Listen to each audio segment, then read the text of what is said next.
জীবনে যদি অনেক নামাজ কাজা হয়ে যায়, অনেক ওয়াক্ত, অনেক বছর পর্যন্ত আপনি নামাজ আদায় করেন নাই, কিন্তু এখন আপনি নামাজটা আদায় করতে চান, এই নামাজ কত কাজা হয়েছে আপনার কোনো হিসাবও নাই, তাহলে আপনি কিভাবে নামাজটা আদায় করবেন? এই বিষয়টা নিয়ে আমি আপনাদেরকে ক্লিয়ার করতে চাই। অনেকেই প্রশ্ন করে, হুজুর আমার শরীয়তের হুকুম যখন আমার উপরে জারি হয়েছে তখন থেকে আমি 2 বছর 5 বছর 7 বছর আমি নামাজ আদায় করি নাই, কিন্তু আলহামদুলিল্লাহ এখন আল্লাহ পাক আমাকে কবুল করেছে, এখন আমি নামাজটা আদায় করি এবং অতীত জীবনে নামাজ কাজা করার কারণে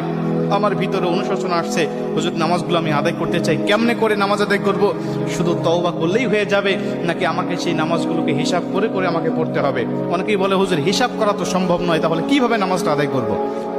কারণ অল্প যদি ওয়াক্ত নামাজ কাজা হয়,